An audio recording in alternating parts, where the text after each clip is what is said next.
जीवन के रंग आयुर्वेद के संग, और हमारे साथ हो जाती हैं डॉक्टर प्रिया पंजाबी। काफ़ी अच्छे टिप्स लेकर आती हैं और आज भी मैं इनसे काफ़ी कुछ पूछने वाली हूँ। प्रिया जी, धन्यवाद कि आप हमारे यहाँ पर आई हैं आज। Thank you. और ये बताइए कि हेयर लॉस की जो बात है, हम अक्सर करते हैं, हर एक में होती है और न्यूजीलैंड में बहुत ज़्यादा होती है।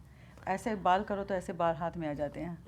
आप जब कह रहे हो कि वैसे बाल करो तो हाथ में आ जाता है, मेरे पास लास्ट वीक में एक पेशेंट आई थी जो इतने सारे बाल जमा कर रही थी लास्ट 1 महीने से कि प्रिया जी मेरे इतने बाल जा रहे हैं, और एक साथ उनका एक मतलब वो तो मतलब शावर करने से भी डर रही थी और जब भी कोम करने से डरती थी कि मैं जब कोम करूँगी तो मेरे इतने बाल हाथ में आएंगे। तो एक कॉमन क्वेश्चन हमेशा लोग मुझे करते हैं कि हेयर लॉस जो है कितने बाल रोज के झड़ते हैं, तो आप उसको नॉर्मल कह सकते हैं।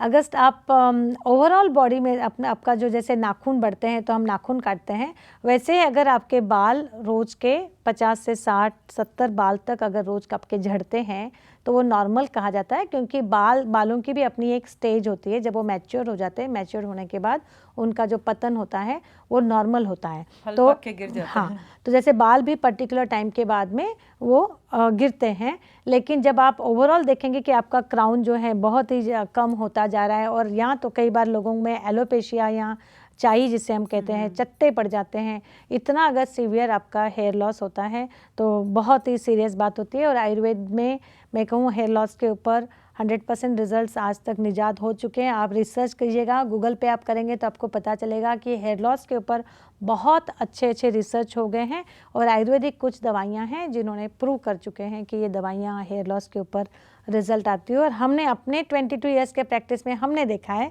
कि सीवियर से सीवियर एलोपेशिया पे भी मैंने 100% में प्राउडली कह सकती हूँ रिजल्ट दिए हैं और वेरी प्राउडली हम सकते हैं this is all thanks to Ayurveda, जो इतने अच्छी अच्छी दवाइयाँ जो है हमारे पास अवेलेबल हो जाती हैं और आप उसका इस्तेमाल कर सकते हैं। सबसे इम्पॉर्टेंट रीज़न होता है कि पता कीजिएगा कि आपका हेयर लॉस हो क्यों रहा है। कई बार बॉडी में कुछ डेफिशिएंसीज होती हैं, उसकी वजह से हेयर लॉस हो रहा है। कई बार स्ट्रेस फैक्टर तो होता ही है। कुछ चीज़ें ऐसी होती है कि आप जाने अनजाने कॉस्मेटिक्स बालों पे लगा लेते हैं, तेल हो, शैम्पूज हो, उससे भी आपका हेयर लॉस हो सकता है। सिंपली कोई एक पेशेंट था जो काफ़ी टाइम से एंटी डैंड्रफ ऑयल और एंटी डैंड्रफ शैम्पू ही इस्तेमाल करता था, भले वो आयुर्वेदिक था लेकिन फिर भी उसका मैं कह सकती हूँ कि बॉडी उस पर साइड इफ़ेक्ट हो रहा था, उसकी वजह से उनका हेयर लॉस था।